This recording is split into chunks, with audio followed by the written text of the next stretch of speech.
If we're going to take on China, if we're going to rebuild the country, if we're going to reverse climate change, we need two political parties in this country that are both living in reality, and you ain't one of them. Yeah. Kermit Flail, future Senator Tim Ryan of the great state of Ohio. Wow. Wow. Yep. Wow. Yeah. What a bunch of traitors those Republicans are. Travis, you're going to be so excited. Tim says, good morning, Steph. In light of the latest Trump legal troubles, could we possibly hear indictment, Duck? Tim from Indiana. Why, Tim, I wore the T-shirt. Here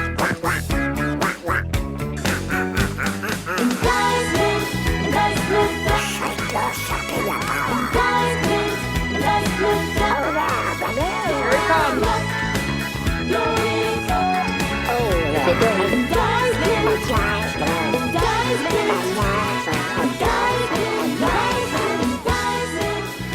Yay! Oh, here comes indictment, Duck. Oh, look, there's one for you in his beak, Alan Weisselberg. Oh, my goodness. Sean, we're going to need dueling drama stings yet again this morning.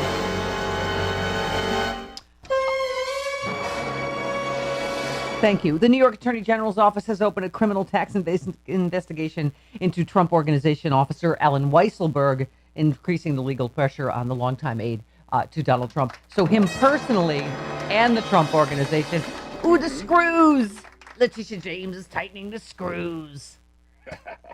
The pressure on Weisselberg mounting from two directions, with the Attorney General looking into his personal taxes, while prosecutors in the DA's office are digging into his role at Trump Organization, his personal finances, and benefits given to his son Barry, a longtime employee of the Trump Organization. Oh.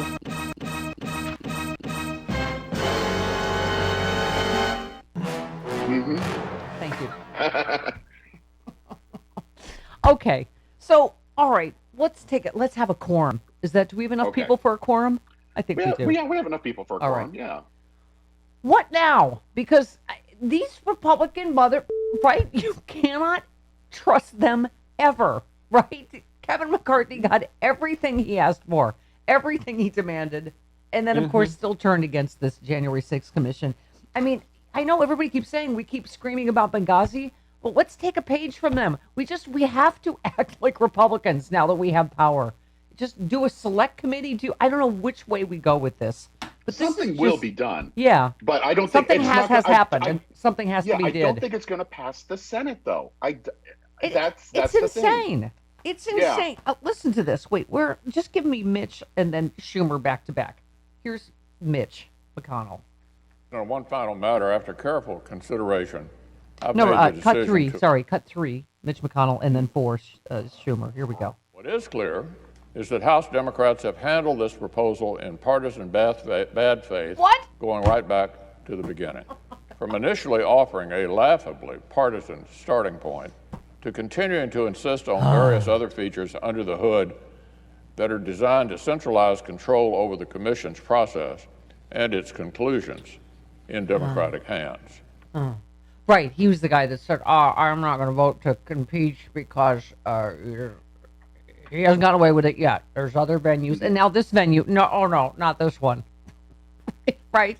And then if Trump is prosecuted, he'll be like, oh, you can't do that to a former president. I mean, first of all, Republicans wouldn't have approached this way at all, right? Mm-hmm. We are in the majority. We have the right to have more people, to have subpoena power, to have they shared all of that, Democrats. Yeah. They did an equal number, which they didn't need to do. We're in control. I mean, so they did an equal number. They did equal subpoena power. They did everything Kevin McCarthy demanded in a letter. There was a Democrat holding up the letter to the camera last night. This is what he had demanded. Pelosi gave him everything he asked. This is what they do on everything. This is why we need to just go our own way on infrastructure, on whatever, because they have no good faith. There is no good faith on their side. And they always gaslight like that, right? Where McConnell goes, they were in bad faith. What? No, we caved to everything you asked for, even though we're in power. Benghazi, they didn't even bother with this. They just did a select committee. So let's just do a select committee. I mean, it's. We need to go all Fleetwood Mac on their ass. Go our own way. Thank you. Good one, Sean. If you can find that. Thank But you. first, play Chuck Schumer 4. While Chuck Both Schumer's sides negotiated for months. Thank you. The House Republican leader made 3 specific requests in February. All 3 were granted by House Democrats. Modeled after the bipartisan 9/11 Commission, it will have equal representation from both Democrats and Republicans. Thank you. Subpoenas can only be issued if members from both sides agree. It appeared we had reached a consensus with the support of rank-and-file Republicans. Yeah, obviously, they threw the Republican negotiator under the bus. They, I mean, first of all, and when I hear all that, I'm like, why did we agree to all that? We don't have to agree to all that, right? I mean, so now there's a number of different ideas on Twitter. Lawrence Tribe, our friend, says, if McConnell's opposition dooms the bipartisan January 6th commission, a grand jury with equivalent subpoena power should be convened by the U.S. Attorney for D.C. with the AG's approval to investigate the wide array of grievous federal crimes the insurrection obviously involved.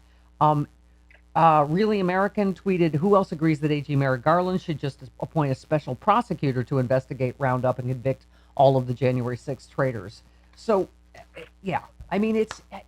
Ari Berman, our friend, said Republicans held 33 hearings on Benghazi over 2 years, and they say it's time to move on from the Capitol attack after 4 months. But rather than screaming about Benghazi, let's just do it. Let's just do what they did, right? Because it's okay.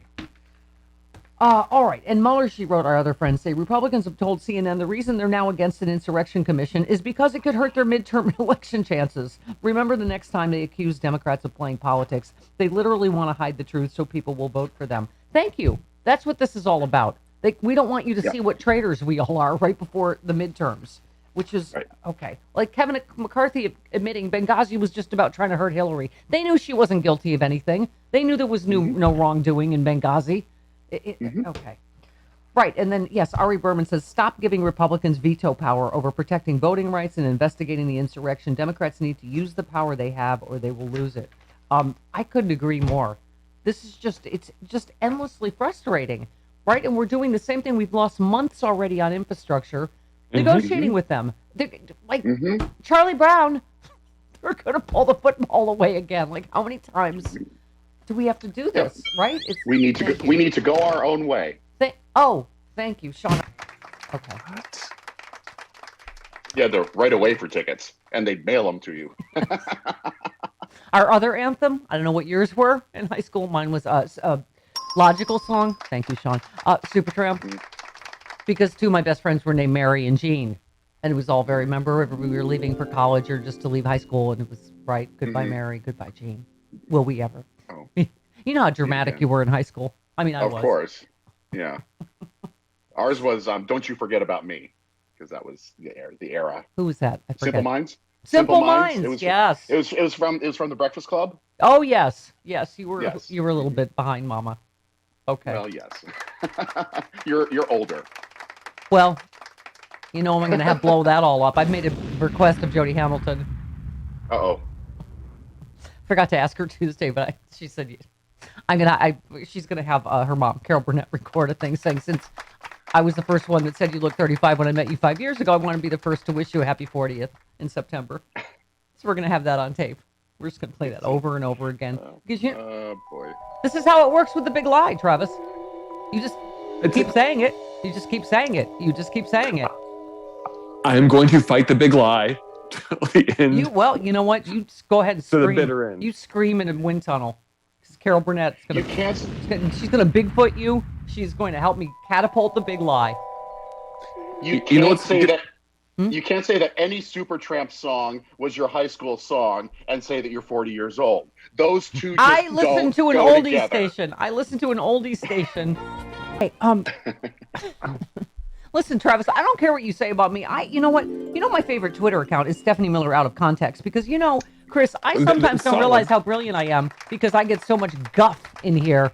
That I'm like, people just they just post things I say on the show, and I'm like, wow, that was incisive and brilliant and helpful. Like for instance, yesterday, we're in Hollywood, we care about fashion, right? Okay. Yes. Yesterday, I said, quoting myself, Stephanie Miller. On Stephanie Miller. Right. I said, will he be in an orange jumpsuit when he testifies about January 6th, a Georgia jumpsuit, or a New York jumpsuit? Does he wear the one jumpsuit over the other jumpsuit if he's convicted in Georgia and New York? Is one orange and one striped? Which one do you put on first? He's going to look hippie. There's things that we care about. I think there's legal stuff like they're concurrent. You serve one after the other, so there wouldn't technically be the multiple. Right. Like in high school when I put the multiple dresses on that she, sewed up and up the front and down the back so that boys could rip them off me to torn between two lovers. Mm-hmm. Also another song I heard on oldies radio in high school. Right. That wasn't current at all when you were in high school. Right. Anyway, my point is, I'm just saying, ever since then, fashion choices, how does it work? I guess it would be like one after the other. Okay. That's consecutive terms. Right. Yes. I think they better be. I think you said concurrent. Here's another liberal helper tip. They better be careful of the orange one because he's going to blend in. And if he goes to jail in Florida first and he's in an orange grove, I'm talking escape. Camouflage. We're talking escape, right? Just orange face, orange body, and an orange grove, right? They're escape risk. Just checking into it. All right, Travis, I'm going to totally let you take the incoming shrapnel for getting Trump audio, but we'll play that when we come back. But he sounds really pathetic. I feel like though. now, yes, it's fun because he's so pathetic. He's whining on where was he? He won't even go on Fox. On OANN. Because he can't even pedal. Chantel Ryan. He can't even pedal the big lie on Fox anymore. So he goes on where? OAN, yeah. OAN with that Chantel Ryan girl. God. And Chandelier Ryan. By the way, Sean, dueling drama stings and sad violins because we need both of them for his statement on the New York prosecution. Unfair. All I do is get unfairly attacked and abused. Letitia James stepped on my tail. All right, we'll get into all that when we come back. And of course, we have Dana Goldberg and Carl Frisch and a delightful Thursday show lined up for you. 19 minutes after the hour.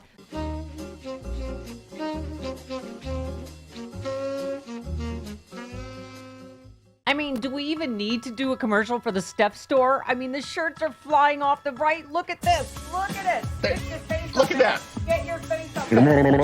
Look. We have them for Team Pfizer, Team J&J. We are all Team Vaccine here. We have amazing. That's right. And you can get it on everything. Right, Chris? Not just shirts. Bath mats, shower curtains. You can get it on art, a clock. You can get Duvet. a sexy bomb on a clock. We have Stephanie Miller swag. We have sexy liberal swag. And, of course, all the vaccine shirts. Get it now. StephanieMiller.com. Whee!